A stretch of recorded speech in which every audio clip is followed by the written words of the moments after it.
Hi అండి, అందరికీ నమస్కారం. ఈరోజు మీకోసం మనసు లేని మనిషితో పెళ్ళి పార్ట్ 11. మరి కథలోకి వెళ్తే, కారు మబ్బులు కరిగిపోయిన ఆకాశం ఎంత ప్రశాంతంగా ఉంటుందో, తుఫాన్ తర్వాత సముద్రం ఎంత నిశ్శబ్దంగా ఉంటుందో, రఘునాథ్ నిలయం ఇప్పుడు అంతకంటే ప్రశాంతంగా ఆనందంగా ఉంది. భైరవి కుట్రలు, ఆర్ఎన్ మల్హోత్రా సైబర్ దాళ్ళు అన్నీ గతం. వాటన్నిటినీ తమ ప్రేమతో మేధస్తో ఛేదించిన విక్రమ్ సాహితుల జంట ఇప్పుడు నిజమైన వసంతాన్ని ఆస్వాదిస్తుంది. గత వారం రోజులుగా రఘురామ్ నిలయంలో పండగ వాతావరణం నెలకొంది. కారణం, ఇంట్లో అందరికీ ఆరాధ్యమైన అన్నపూర్ణమ్మ గారి షష్ఠిపూర్తి వేడుకలు దగ్గర పడుతూ ఉండటమే. అదే వేదిక మీద బంధుమిత్రులందరి సమక్షంలో సాహితీ మెల్లో 3 ముళ్ళు వేసి ఆమెను తన ధర్మపత్నిగా స్వయంగా ప్రపంచానికి పరిచయం చేయాలని విక్రమ్ తీసుకునే నిర్ణయం ఆ ఇంటికి మరింత శోభను తెచ్చింది. ఉదయం 7 గంటలు. లేలేత సూర్యకిరణాలు కిటికీ అద్దాల గుండా వచ్చి సాహితీ ముఖాన్ని తాకుతున్నాయి. ఆమె తన స్టడీ టేబుల్ ముందు కూర్చుని తీవ్రంగా ఏదో రాస్తుంది. ఆమె రాస్తున్న నవల మౌనం వీడి దరిచేరవే సఖి ముగింపు దశకు చేరుకుంది. తన సొంత జీవితాన్ని అక్షరాలుగా మారుస్తూ తన భర్తతో పంచుకోలేకపోయిన భావాలన్నింటినీ ఆ కాగితాల మీద కుమ్మరిస్తుంది. సరిగ్గా అప్పుడే తలుపు నెమ్మదిగా తీసుకుని విక్రమ్ లోపలికి వచ్చాడు. అతని చేతిలో 2 కాఫీ కప్పులు ఉన్నాయి. స్నానం చేసి వచ్చిన సాహితీ కుర్ల నుండి వస్తున్న సన్నజాజి పూల సువాసన గది అంతా వ్యాపించి ఉంది. విక్రమ్ అడుగుల చప్పుడు వినపడకుండానే ఆ గాల్లో వచ్చిన మార్పును బట్టి తన ప్రాణనాథుడు వచ్చాడని సాహితీకి అర్థమైపోయింది. విక్రమ్ నెమ్మదిగా వెళ్ళి కాఫీ కప్పును టేబుల్ మీద పెట్టి వెనక నుండి సాహితీ భుజాల మీద చేతులు వేశాడు. ఇంకా ఎంతసేపు సాహితీ, ఈ అక్షరాలతో కుస్తీ? ఇక్కడ నీ కథల్లోని హీరో నీ కోసం కాఫీ తీసుకొచ్చి నిలబడి ఉంటే ఆ పేపర్ల మీద దృష్టి పెట్టావేంటి అని సున్నితంగా ఆట పట్టించాడు విక్రమ్. సాహితీ సిగ్గుపడుతూ పెన్ పక్కన పెట్టి కుర్చీలో వెనక్కి వాలి విక్రమ్ తలకెక్కిన ప్రేమను ఆస్వాదిస్తూ, నా కథలోని హీరో అప్పుడప్పుడు ఇలా రొమాంటిక్గా మారతాడు అని నా పాఠకులకు చెప్పాలి కదా విక్రమ్ గారు. ఇన్నాళ్ళు నా నవల్లో హీరో ఎప్పుడు సీరియస్గా మౌనంగా ఉంటాడు. ఇప్పుడు అకస్మాత్తుగా ఇంత ప్రేమను చూపిస్తూ ఉంటే ఎలా రాయాలో అర్థం కావటం లేదు అంది చిరునవ్వుతూ. విక్రమ్ ఆమెను తన వైపు తిప్పుకొని కళ్ళల్లోకి లోతుగా చూశాడు. ఆ మౌనం నాలోని భయానికి గుర్తు సఖి. నిన్నెక్కడ కోల్పోతానన్న భయం. కానీ ఇప్పుడు నువ్వు నా సొంతం. నా తండ్రి సామ్రాజ్యాన్ని కాపాడిన మహారాణి నువ్వు. నా ప్రతి శ్వాసలో, నా ప్రతి అడుగులో నీ పేరు రాసి ఉంది. ఇక మన మధ్య ఆ మౌనానికి చోటు లేదు. సాహితీ కళ్ళు ఆనందంతో మెరిశాయి. విక్రమ్ చేతిలోని కాఫీ కప్పు తీసుకుని, విక్రమ్ గారు, షష్ఠి పూర్తి ఏర్పాట్లు పూర్తయ్యాయా? బంధువులంతా రేపటికల్లా వస్తున్నారు కదా అని అడిగింది. విక్రమ్ నవ్వుతూ, అన్నీ రామ్ చూసుకుంటున్నాడు. రఘురామ్ గ్రూప్ పనులు కూడా 2 వారాల పాటు నేను పక్కన పెట్టేశాను. నా దృష్టి అంతా ఇప్పుడు అమ్మ మీద, రేపు జరగబోయే మన పెళ్ళి మీదే ఉంది. నా జీవితంలో నేను చేసుకోబోయే అత్యంత అందమైన వేడుక ఇది. ఈసారి నా పక్కన నువ్వు తలదించుకొని కూర్చోకూడదు. ఒక రాణిలా గర్వంగా కూర్చోవాలి అని సాహితీ నుదుటి మీద ముద్దు పెట్టుకున్నాడు. కింద హాల్లో సందడి మొదలైంది. రఘురామ్ నిలయాన్ని ఒక ఇంద్రభవనంలా అలంకరిస్తున్నారు. మామిడి తోరణాలు, బంతిపూల మాలలు, రంగురంగుల లైట్లతో ఆ ప్యాలెస్ లాంటి ఇల్లు సరికొత్త కళను సంతరించుకుంది. 10 మంది వంటవాళ్ళు పెరట్లో వంటలు మొదలుపెట్టారు. అన్నపూర్ణమ్మ ఒక పట్టుచీర కట్టుకుని, చేతికి పెద్ద పసుపు తాడు కట్టుకుని పనివాళ్ళను పురమాయిస్తుంది. ఆ ముఖాల్లో ఎప్పుడు లేనంత వెలుగు ఉంది. ఇన్నాళ్ళు కొడుకు ఎక్కడ ఉన్నాడు, ఏమైపోతాడో అని కుమిలిపోయిన ఆ తల్లి ఇప్పుడు వాడు తన కళ్ళ ముందే ఒక రాజులా నిలబడ్డం చూసి మురిసిపోతుంది. మేడ మీద నుండి విక్రమ్ సాహితీ కిందికి రావటం చూసిన బంధువులు ఆనందంగా పలకరించారు. విక్రమ్ బాబు, నువ్వు లేని ఈ ఇల్లు ఇన్నాళ్ళు శ్మశానంలా ఉండేది.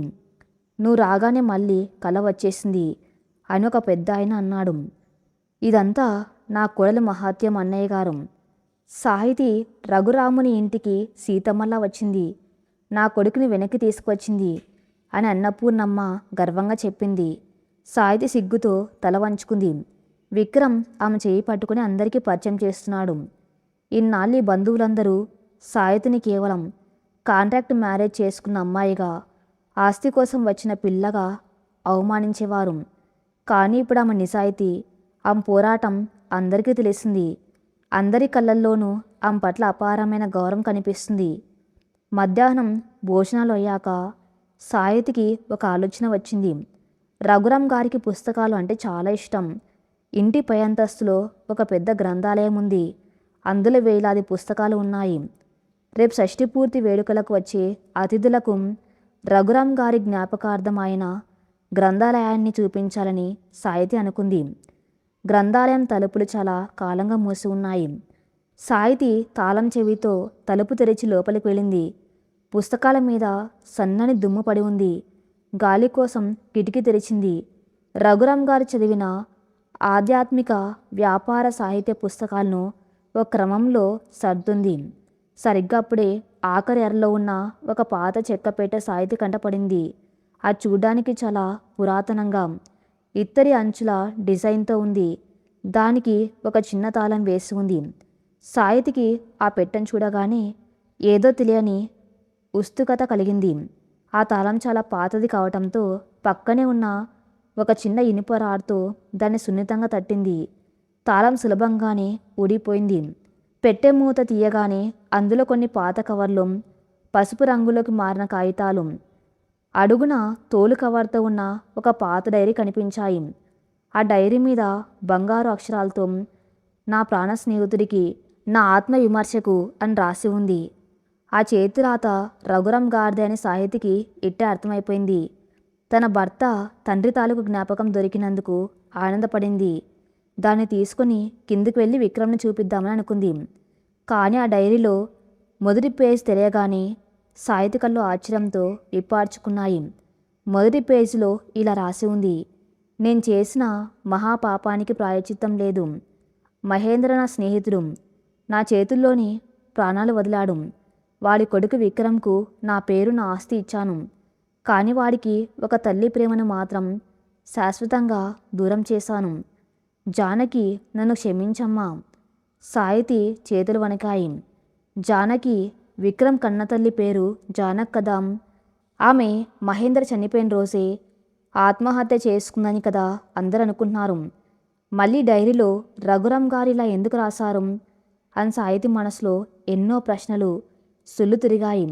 గ్రంథాలయం తలుపు గడియ పెట్టి సాహితి అక్కడే కూర్చుని ఆ డైరీ చదవడం మొదలుపెట్టింది. ఆ డైరీ 25 ఏళ్ళ నాటిది. మహేంద్ర అండర్ వర్డ్ డాన్గా ఎదుర్కొన్న రోజులవి. డైరీలోని ప్రతి అక్షరం రఘురాం గారి వేదనను వ్యక్తపరుస్తుంది. సాయి చదువుతుంది. తేదీ ఆగస్టు 14, 2001. ఈరోజు నా జీవితంలో అత్యంత భయంకరమైన రోజు. నా ప్రాణ స్నేహితుడు మహేంద్ర పోలీసుల ఎన్కౌంటర్లో నా కళ్ళ ముందే కుప్పగొలిపాడు. వాడు చేసిన నేరాలకు ఆ శిక్ష పడక తప్పలేదు. కానీ వాడి వెనుక వాడి భార్య జానకి, 5 ఏళ్ల కొడుకు విక్రమ్ దిక్కులేని వాళ్ళయ్యారు. నేను ఆ పసివాడిని నా సొంత కొడుకులా పెంచుకోవాలని నిర్ణయించుకున్నాను. జానకి చాలా సౌమ్యురాలు. మహేంద్ర పాపాలతో ఆమెకు ఎలాంటి సంబంధం లేదు. సాయితి పేజీలు తిప్పింది. ఆ తర్వాత పేజీలో రఘురాం గారు జానకిని, విక్రమ్ను తన ఇంటికి తీసుకురావడానికి చేసిన ప్రయత్నాలు ఉన్నాయి. కానీ ఆ తర్వాత ఒక అనూహ్యమైన నిజం బయటపడింది. తేదీ సెప్టెంబర్ 2, 2001. మహేంద్రకున్న శత్రువులు, అతని సామ్రాజ్యాన్ని చేజెక్కించుకోవాలనుకునే వాళ్ళు జానకిని చంపడానికి ప్రయత్నించారు. ఒక రాత్రి వాళ్ళ ఇంటి మీద దాడి జరిగింది. నేను సరైన సమయానికి వెళ్ళి వాళ్ళను కాపాడాను. కానీ జానకి భయంతో వణికిపోయింది. అన్నా, నా కొడుకు ఈ నేర ప్రపంచంలో పెరగకూడదు. వాడికి మహేంద్ర అనే తండ్రి ఉండనన్న విషయమే తెలియకూడదు. వాణ్ణి మీరే మీ సొంత కొడుకులా పెంచుకోండి అన్న కాళ్ళ మీద పడి ఏడ్చింది. సాయితికి ఊపిరి ఆగినంత పనైంది. అంటే విక్రమ్ వాళ్ళ అమ్మ చనిపోలేదా? జానకి నా ఇంటికి రావడానికి ఒప్పుకోలేదు. తను ఉంటే మహేంద్ర శత్రువులు నా ఇంటికి కూడా వస్తారని, విక్రమ్ ప్రాణాలకు ప్రమాదమని భయపడింది. తన కొడుకు భవిష్యత్తు కోసం ఒక తల్లిగా తను సజీవ సమాధి కావాలని నిర్ణయించుకుంది. సమాజం దృష్టిలో జానకి నదిలో దూకి ఆత్మహత్య చేసుకున్నట్టు ఒక కట్టుకథ అల్లాను. కానీ నిజానికి జానకి చనిపోలేదు. నేను ఆమెను కాశీ పంపించేశాను. అక్కడొక అనామకురాలిగా ఒక ఆశ్రమంలో తన శేష జీవితాన్ని గడపడానికి ఆమె ఒప్పుకుంది. కన్న కొడుకును నా చేతిలో పెట్టి కాశీకి వెళ్తున్న జానకి కన్నీళ్ళు నా గుండెను కోసేశాయి. నా కొడుకు విక్రమ్కు నేను సర్వస్వం ఇచ్చాను. కానీ వాడు ఏడుస్తున్న ప్రతిసారి కన్నతల్లి లాలన ఇవ్వలేకపోయాను. ఎప్పటికైనా విక్రమ్ పెద్దయ్యాక వాడి గతం వాడికి తెలిసాక వాడి తల్లి బ్రతికే ఉందన్న ఈ నిజాన్ని వాడికి చెప్పాలి. ఇది నా ఆఖరి కోరిక. డైరీ ఆఖరి పేజీ చదివేసరికి సాహితీ కళ్ళ వెంబడి దారగా కన్నీళ్లు కారుతున్నాయి.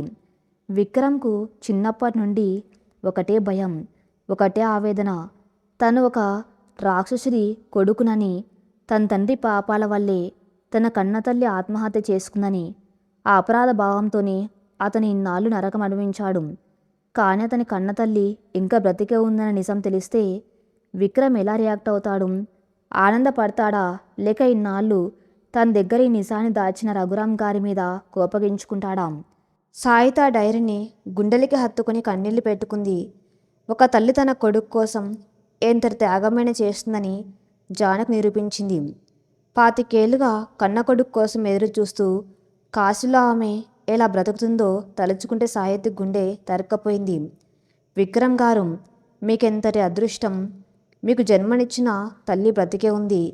మీకు ఈ నిజం తెలిస్తే మీరెంత ఆనందపడతారు అని మనసులో అనుకుంది. కానీ మరుక్షణమే ఆమెకు ఒక సందేహం వచ్చింది. కానీ ఈ నిజాన్ని ఇప్పుడు చెప్పడం కరెక్టేనా? రేపు షష్ఠి పూర్తి వేడుకలు. అన్నపూర్ణమ్మ గారు తన కొడుకు వివాహం కండ్లారా చూడాలని ఎన్నో ఆశలు పెట్టుకున్నారు. ఇప్పుడు ఈ డైరీ విషయం చెబితే విక్రమ్ గారు అన్నీ వదిలేసి కాశీకి పయనమవుతారు. ఈ వేడుకలన్నీ ఆగిపోతాయి. అన్నపూర్ణమ్మ గారి మనసు నొచ్చుకుంటుంది. అంతేకాదు, విక్రమ్ మహేంద్ర రక్తాన్ని ఎంతగా అసహించుకున్నాడో సాహితికి తెలుసు. గతాన్ని తవ్వుకోవటం విక్రమ్కి ఏమాత్రం ఇష్టం ఉండదు. ఈ సమయంలో కన్నతల్లి బ్రతికే ఉందని తెలిస్తే అది అతనిలో పాత గాయాలను మళ్ళీ రేపినట్లు అవుతుందా? ఒక పక్క రఘురామ్ గారి ఆఖరి కోరిక, మరోపక్క అన్నపూర్ణమ్మ గారి ఆనందం. ఈ రెండిటి మధ్య సాహితి నలిగిపోతుంది. ఆమె డైరీని తీసుకుని నెమ్మదిగా కిందకి వచ్చింది. కింద హాల్లో అంతా సందడిగా ఉంది. విక్రమ్ షేర్వాణి ట్రైల్ వేసుకొని చూస్తున్నాడు. రామ్ వాళ్ళకి సాయం చేస్తున్నాడు. సాహితిని చూడగానే విక్రమ్ కళ్ళు వెలిగాయి. సాహితి, ఎక్కడికెళ్ళావు? చూడు, ఈ షెర్వాణి ఎలా ఉంది. రేపు మన పెళ్ళికి నేను ఒక రాజులా కనిపించాలి కదా అన్నాడు ఎంతో ఉత్సాహంగా. ఆ ఉత్సాహం చూసి సాహితికి నోట మాట రాలేదు. ఆమె చేతిలో ఉన్న డైరీని తన చీర కొంగుతో దాచుకుంది. చాలా బాగుంది విక్రమ్ గారు. మీరేది వేసుకున్నా రఘురామ్ నిలయానికి మహారాజు మీరే అని బలవంతంగా నవ్వింది. విక్రమ్ ఆమె దగ్గరకు వచ్చి ఆమె కళ్ళల్లోకి చూశాడు. ఏమైంది సఖీ, నీ కళ్ళు ఎర్రగా ఉన్నాయి, ఏడ్చావా అని ఆందోళనగా అడిగాడు. సాహితి వెంటనే కళ్ళు తుడుచుకొని, అదేం లేదు విక్రమ్ గారు, రేపు జరగబోయే వేడుకలను తలుచుకొని ఆనంద బాష్పాలు వచ్చాయి. ఇన్నాళ్ళు మన కష్టాలకు ప్రతిఫలం రేపు దొరకబోతుంది కదా అని కవర్ చేసుకుంది. విక్రమ్ ఆ మాటలు నమ్మి, అవును సాహితి, మన ఇద్దరిని ఆ దేవుడు ఎన్నో పరీక్షలు పెట్టాడు. ఇక మన మధ్య ఏ రహస్యాలు, ఏ బాధలు లేవు, కేవలం ప్రేమ మాత్రం మిగిలింది అని చెప్పి మళ్ళీ వేడుకల పనిలో పడ్డాడు. మన మధ్య ఏ రహస్యాలు లేవు అన్న విక్రమ్ మాటలు సాహితి గుండెలో గుచ్చుకున్నాయి. ఒక భార్యగా విక్రమ్కి నిజం చెప్పడం తన ధర్మం.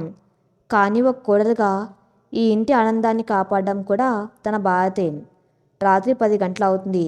అతిథులందరికీ భోజనాలు పూర్తయ్యాయి. ఇల్లంతా నిశ్శబ్దంగా ఉంది. సాయి తన గదిలోకి వెళ్ళి డైరీని బీరువాలో భద్రంగా దాచింది. విక్రమ్ గారు, నన్ను క్షమించండి. నేను మీ కన్నతల్లి నిజాన్ని మీ నుండి దాచడం లేదు. కేవలం సరైన సమయం వచ్చే వరకు వేచి చూస్తున్నాను. రేపు అన్నపూర్ణమ్మ గారి షష్ఠి పూర్తి. మన పెళ్ళి పూర్తవగానే నేనే స్వయంగా మిమ్మల్ని కాశీకి తీసుకువెళ్ళి మీ కన్నతల్లి పాదాల చెంత నిలబెడతాను. ఇది నా బాధ అని మనసులో ఒక దృఢమైన నిర్ణయం తీసుకుంది. అదే సమయంలో వారణాసిలోని గంగానద్ తీరం.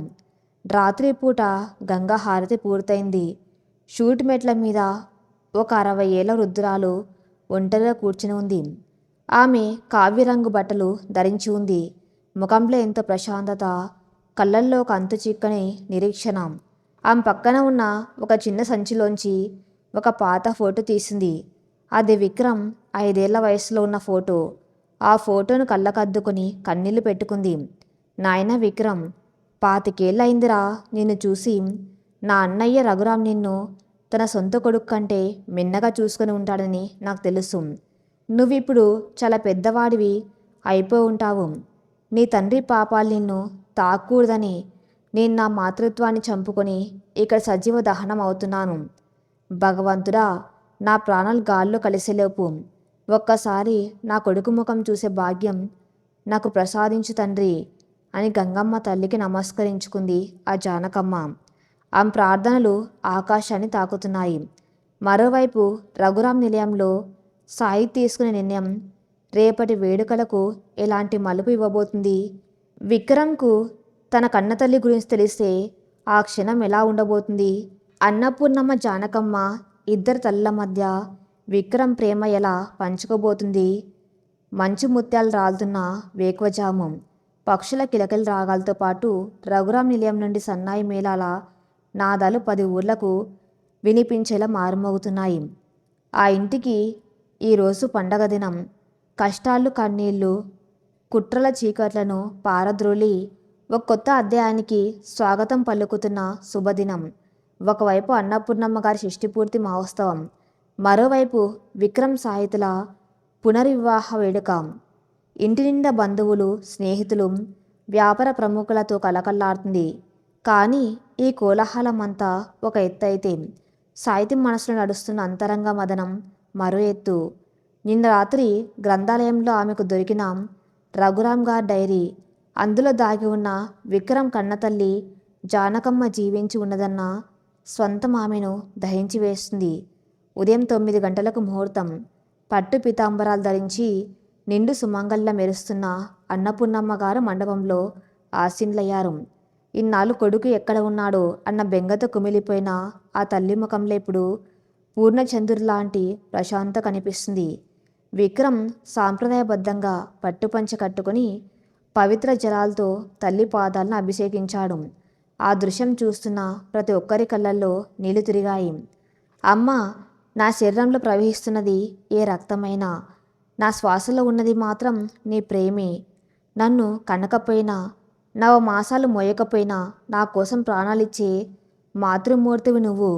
ఈరోజు నీ పాదాల చెంత నిలబడ్డమే నా జీవితానికి దక్కిన అతిపెద్ద వరం అంటూ విక్రమ్ తల్లి పాదాలపై పడి నమస్కరించాడు. అన్నపూర్ణమ్మ కొడుకుని లేవనెత్తి గుండెలకు హత్తుకుంది. నువ్వు నా ప్రాణం రా విక్రమ్, నువ్వు లేకుండా నేను ఈ షష్ఠి పూర్తి జరుపుకుంటానని కల్లో కూడా అనుకోలేదు. ఇదంతా ఆ భగవంతుడి దయ, నా కొడుకు సాహితి తెచ్చిన అదృష్టం అంటూ సాహితి వైపు చూసింది. సాహితి వెళ్ళి అత్తయ్య గారి పాదాలకు నమస్కరించింది. మీ ఆశీస్సులు ఉంటే ఏ ఆటంకాలైనా జయించగలం అత్తయ్య అంది చిరునవ్వుతో. కానీ ఆ నవ్వెనక కాశీలో 25 ఏళ్లుగా కొడుకు కోసం తప్పిస్తున్న కన్నతల్లి జానకమ్మ గుర్తుకొచ్చి సాహితి మనసు కలుక్కుమంది. విక్రమ్ గారు ఇప్పుడు ఎంత అందంగా ఉన్నారో, తన కన్నతల్లి బ్రతికే ఉందని తెలిస్తే ఆయన ఇంకా ఎంత ఆనందిస్తారో కదా అని సాహితి కనిపించింది. షష్ఠి పూర్తి వేడుకలు ఘనంగా ముగిశాయి. మధ్యాహ్నం 12 గంటలకు అసలైన వేడుక మొదలైంది. రఘురాం గ్రూప్ వారసుడి వివాహ వేడుక.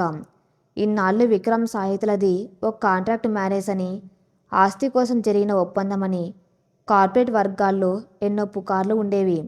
వాటన్నిటికీ శాశ్వతంగా తెరదించుతూ ఈరోజు అందరి సమక్షంలో తన భార్యకు తగిన గౌరవాన్ని ఇవ్వాలని విక్రమ్ నిశ్చయించుకున్నాడు. సాహితిని కనకంబరం రంగు పట్టుచీరలో ఒంటి నిండా వజ్రాల ఆభరణాలతో మండపానికి తీసుకువచ్చారు.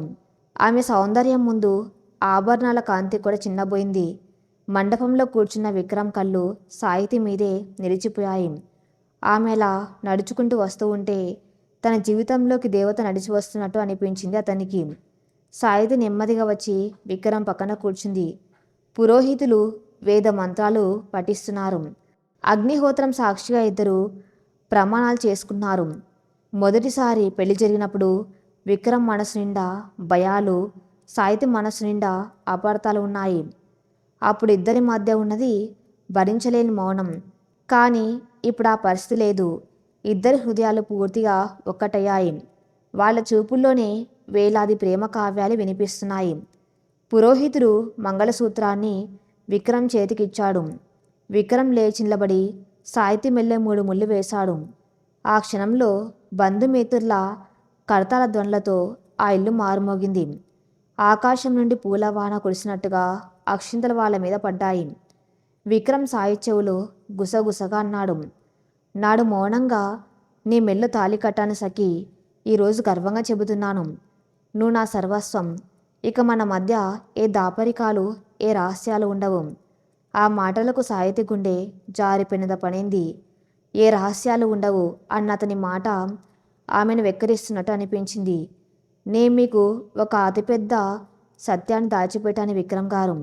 ఆ నిజం మీకు తెలిస్తే నన్ను ఏమనుకుంటారు అన్న భయం ఆమెను వణికించింది. కానీ వెంటనే తమాయించుకొని చిరునవ్వుతో ఆ క్షణాన్ని ఆస్వాదించింది. రాత్రి 10 గంటలు అవుతుంది. ఇల్లంతా బంధువులతో సందడిగా ఉన్న విక్రమ్ మరియు సాహితుల కోసం ప్రత్యేకంగా అలంకరించిన గది వైపు ఎవరు వెళ్ళటం లేదు. పూల సువాసనలతో ఆ గది గుబాలిస్తుంది. సాహితీ గదిలో అద్దం ముందు నిలబడి తన ఆభరణాలను ఒక్కొక్కటిగా తీస్తుంది. ఆమె కళ్ళల్లో ఏదో తెలియని బెరుకు, ఆందోళన. అప్పుడే గత్తలుపులు తీసుకుని విక్రమ్ లోపలికి వచ్చాడు. అతని ముఖంలో అంతులేని ఆనందం, ప్రశాంత ఉన్నాయి. విక్రమ్ వచ్చి సాహితి వెనక నిలబడ్డాడు.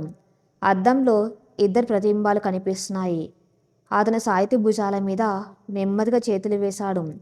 ఏంటి సఖీ, ఇంత ఆనందకరమైన రోజు కూడా నీ కళ్ళల్లో ఏదో ఆలోచన కనిపిస్తుంది. ఇన్నాళ్ళు మనం పడ్డ కష్టాలన్నీ తీరిపోయాయి. భైరవి జైల్లో ఉంది. ఆర్యన్ ఆట కట్టించాం. నా గతం నన్ను భయపెట్టడం లేదు. నేను ఒక మహేంద్ర కొడుగ్గా కాదు, రఘురాం వారసుడిగా, నీ భర్తగా కొత్త జన్మ ఎత్తాను.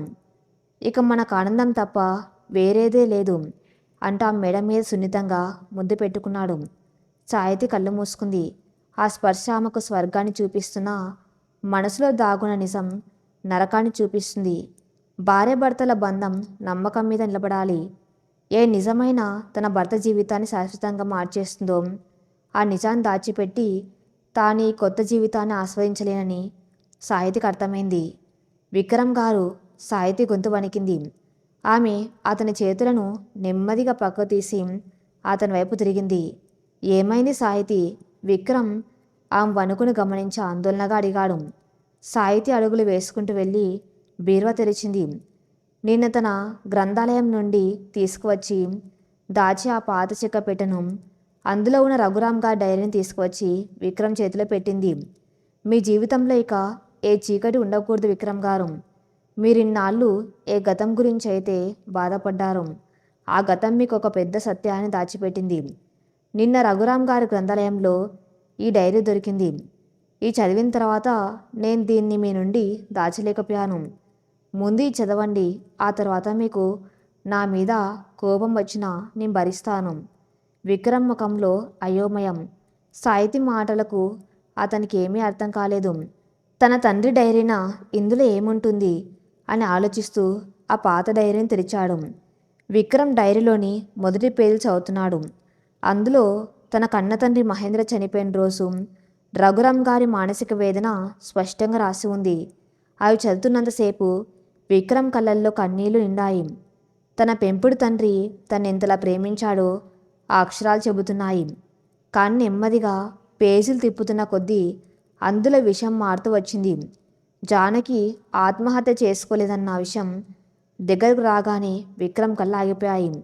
అక్షరాలు చదువుతున్న కొద్దీ అతని చేతులు వణుకుతున్నాయి.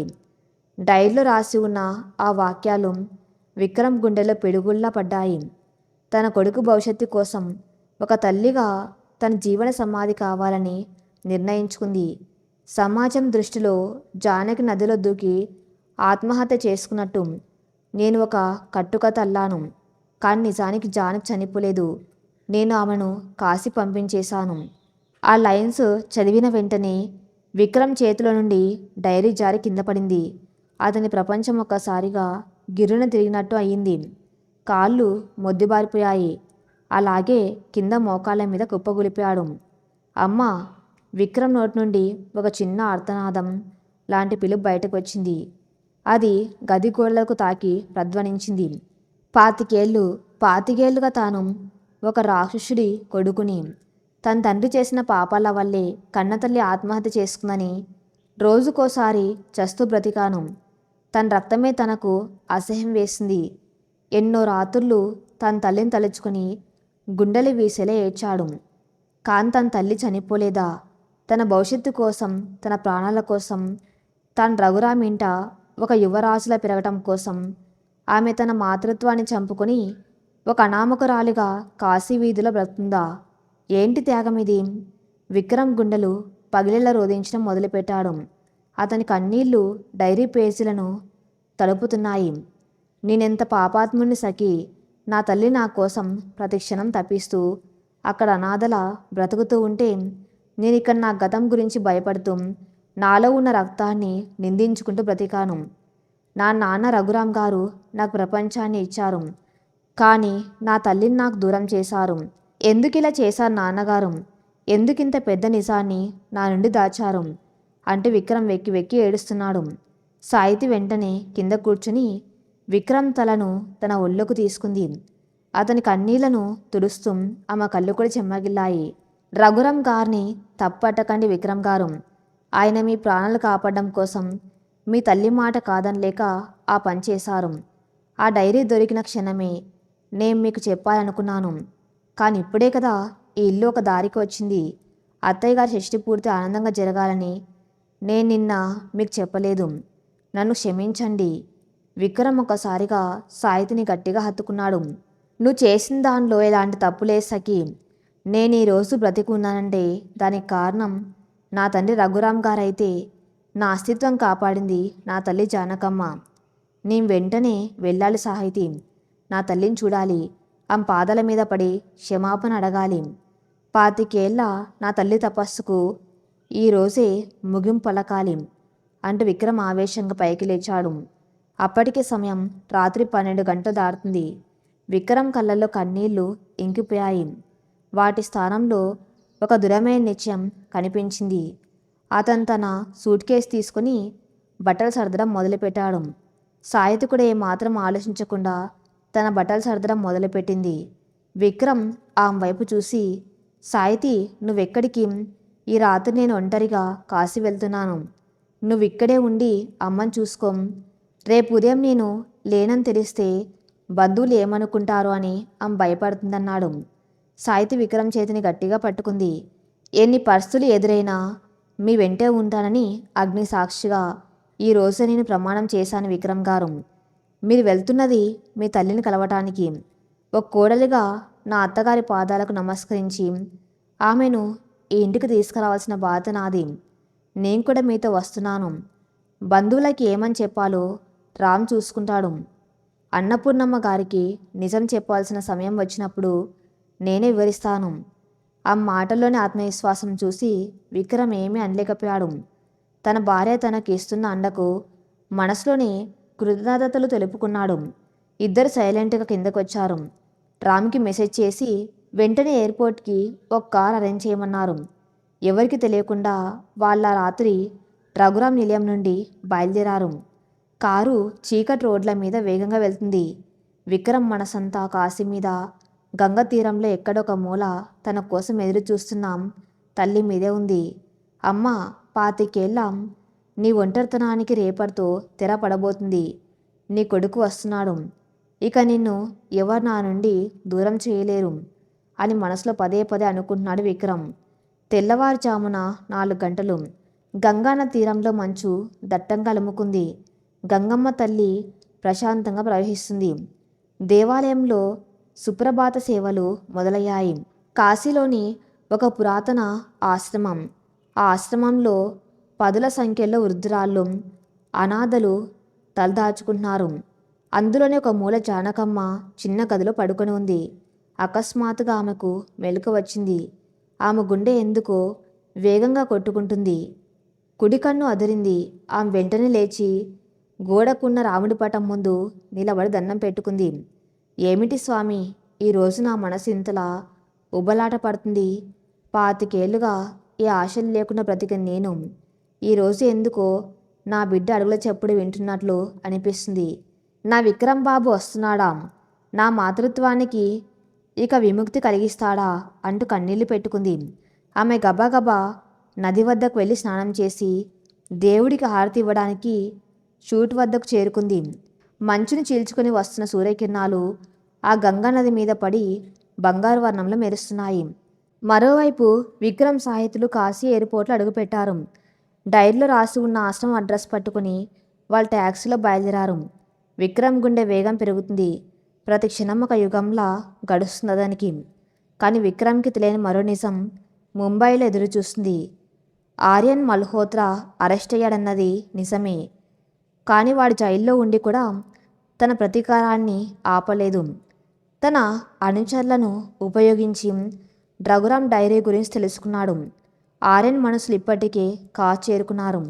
విక్రమ్ రాక్ కంటే ముందే జానకమ్మను కిడ్నాప్ చేసి విక్రమ్ని శాశ్వతంగా బ్లాక్మెయిల్ చేయాలన్నది వాళ్ళ ప్లాన్.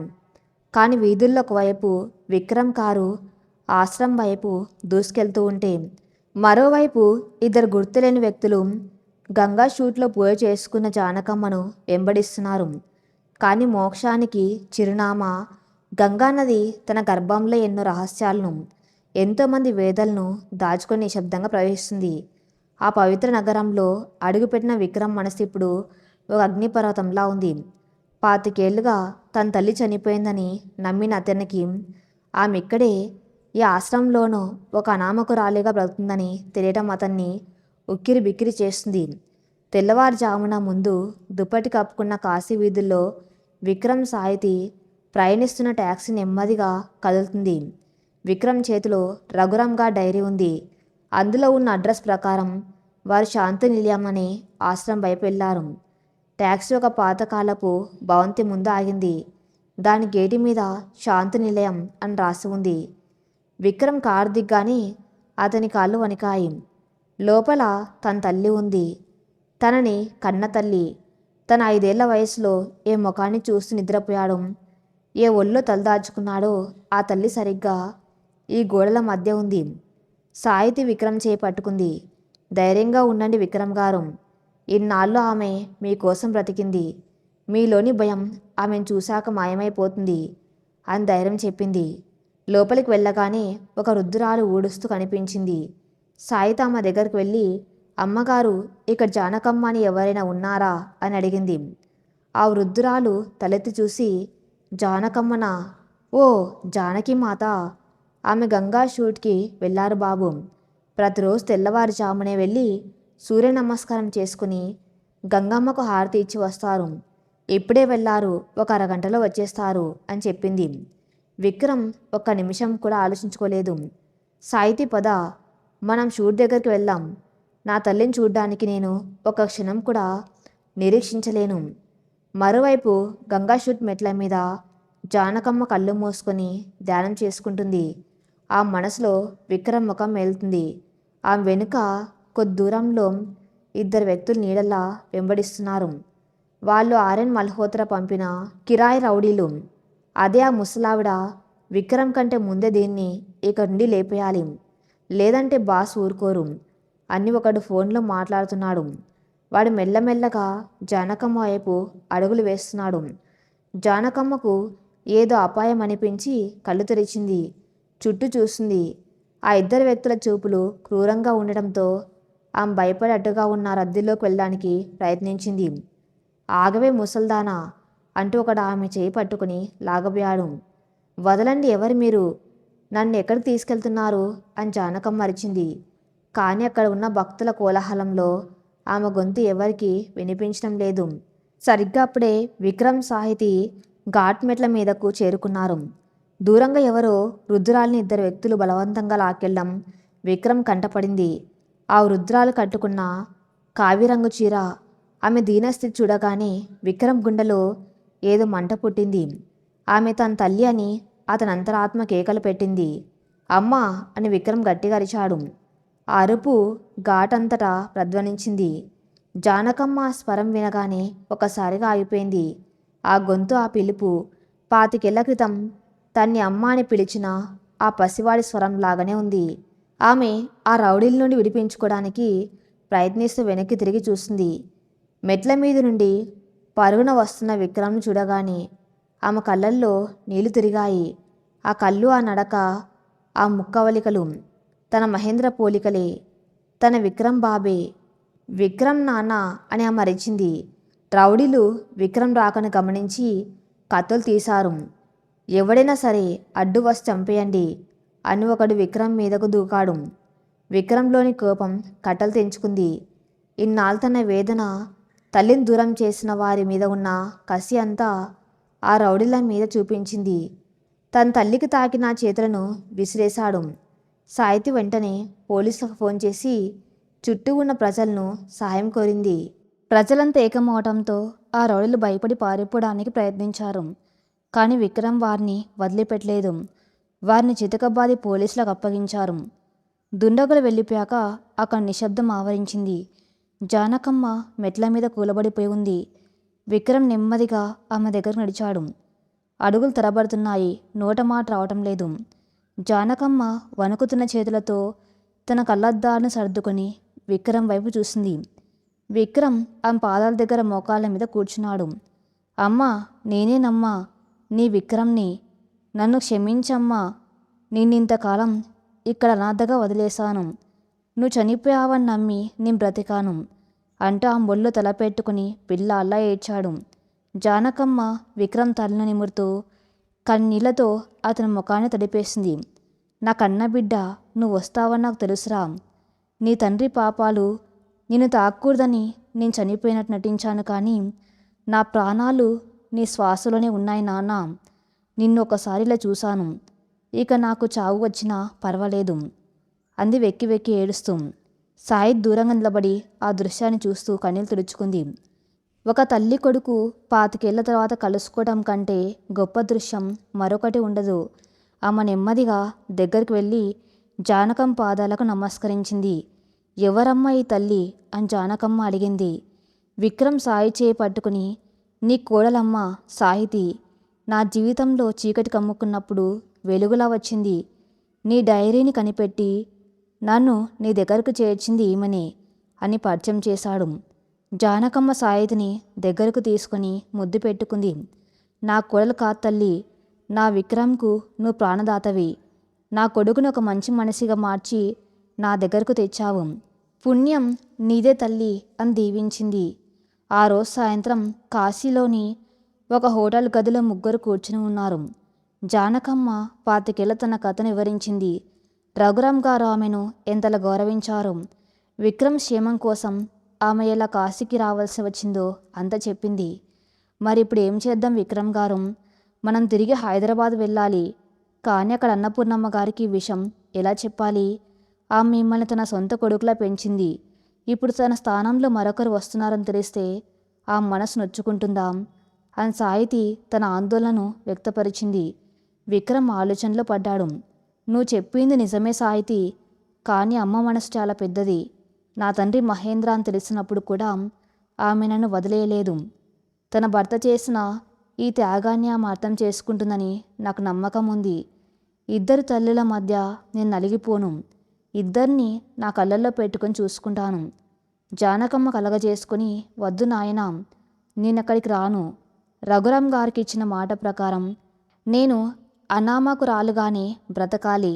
నా వల్ల మీ సంసారం, మీ ఇంట్లో మళ్ళీ గొడవలు రాకూడదు అని అంది. సాయితి జానకమ్మ చేతులు పట్టుకుని, అలా అనకండి అత్తయ్య, మీరు పడ్డ త్యాగం చాలు. ఇకపై మీరు అజ్ఞాతంలో ఉండవలసిన అవసరం లేదు. మేమిద్దరం కలిసి అన్నపూర్ణమ్మ గారిని ఒప్పిస్తాం. మీ ఇద్దరు విక్రమ్ గారికి 2 కళ్ళలాంటి వారు. ఏ కన్ను లేకపోయినా ఆయన జీవితం అసంపూర్ణమే అని చెప్పింది. మరుసటి రోజు ఉదయం విక్రమ్ సాహితి జానకమ్మలు హైదరాబాద్కు ప్రయాణమయ్యారు. విక్రమ్ మనసులో ఒక రకమైన ఆందోళన ఉంది. అన్నపూర్ణమ్మ ఈ నిజాన్ని ఎలా స్వీకరిస్తుంది? బంధువులు, సమాజం ఏమనుకుంటారు? విమానం హైదరాబాద్లో ల్యాండ్ అయింది. రఘురామ్ నిలయం ముంగిట కారు ఆగింది. హాల్లో అన్నపూర్ణమ్మ పూజ గదిలో దీపం వెలిగిస్తుంది. కారు శబ్దం విని ఆమె బయటకు వచ్చింది. విక్రమ్ సాహితులతో పాటు ఒక అపరిచిత మహిళ ఉండటం చూసి ఆమె ఆశ్చర్యపోయింది. ఆ మహిళ ముఖంలో ఉన్న పోలికలు, ఆమె కళ్ళల్లోని ఆవేదన అన్నపూర్ణమ్మకు ఏదో గుర్తు చేస్తున్నాయి. విక్రమ్ నెమ్మదిగా అన్నపూర్ణమ్మ దగ్గరికి వెళ్ళి ఆమె చేతులు పట్టుకున్నాడు. అమ్మ, నిన్ను ఒక క్షమించమని అడగాలి. నీకు తెలియని ఒక నిజాన్ని నేను ఈరోజు తీసుకువచ్చాను. నాన్నగారు తన డైరీలో రాసిన ఆఖరి సత్యాన్ని నేను నీకు చూపబోతున్నాను. అన్నపూర్ణమ్మ ఆ మహిళ వైపు చూస్తూ, ఎవరు ఈమె విక్రమ్ అని అడిగింది. విక్రమ్ జానకమ్మ వైపు చూపిస్తూ, ఈమె నా కన్నతల్లి జానకమ్మ, 25 ఏళ్లుగా కాశీలో మన కోసం తప్పిస్తున్న మాతృమూర్తి అన్నాడు. హాల్లో ఉన్న వస్తువులన్నీ ఒక్కసారిగా నిశ్శబ్దమైపోయాయి. అన్నపూర్ణ చేతిలోని పూల పళ్ళెం కింద పడిపోయింది. ఆమె కళ్ళల్లో నీళ్లు సుళ్ళు తిరిగాయి. జానక అని అన్నపూర్ణమ్మ నోటి నుండి ఒక పిలుపు వచ్చింది. జానకమ్మ వణుకుతూ ముందుకొచ్చి అన్నపూర్ణమ్మ పాదాల మీద పడింది. అక్క, నన్ను క్షమించు. నీ భర్తను, నీ ఇల్లును నేను ఇబ్బంది పెట్టాలని అనుకోలేదు. నా బిడ్డ కోసం నేను వచ్చాను అని ఏడ్చింది. అన్నపూర్ణమ్మ జానకమ్మను పైకి లేపి గట్టిగా హత్తుకుంది. నీకు క్షమాపణ ఎందుకు చెల్లమ్మా? నా భర్త చేసిన గొప్ప పనిలో నువ్వు భాగస్వామివి. నీ కొడుకుని నేను పెంచుకున్నాను, కానీ వాడికి నీ ప్రేమను దూరం చేశానన్న బాధ ఇన్నాళ్ళు నాకు తెలియదు. ఇప్పుడు నా కొడుక్కి 2 తల్లులం. మన విక్రమ్ అదృష్టవంతుడు అంది కన్నీళ్లతో. ఆ దృశ్యం చూసి విక్రమ్ సాహితుల కళ్ళల్లో ఆనంద బాష్పాలు రాలాయి. 2 తల్లుల సంగమంలో రఘురామ్ నిలయం ఒక దేవాలయంలో మారిపోయింది. కానీ ఆనందం ఎంతకాలం? ఆర్యన్ మల్హోత్రా జైలు నుండి పంపిన రౌడీలు ఓడిపోయారు. ఇప్పుడు వాడు నేరుగా విక్రమ్ సామ్రాజ్యం దెబ్బతీయడానికి తన ఆఖరి అస్త్రాన్ని ప్రయోగిస్తున్నాడు. విక్రమ్ మహేంద్ర కొడుకు అనే నిజాన్ని పబ్లిక్ చేసి రఘురామ్ గ్రూప్ పరువు తీయాలని వాడు ప్లాన్ చేస్తున్నాడు. విక్రమ్ తన గౌరవాన్ని, తన తల్లుల పరువును ఎలా కాపాడుకుంటాడు? సాహిత్య నవలలో ఈ ముగింపును ఎలా రాస్తుందో నెక్స్ట్ పార్ట్లో చూద్దాం. నెక్స్ట్ పార్ట్ కోసం నా ఛానల్ని ఫాలో అవుతూనండి. Thank you for listening.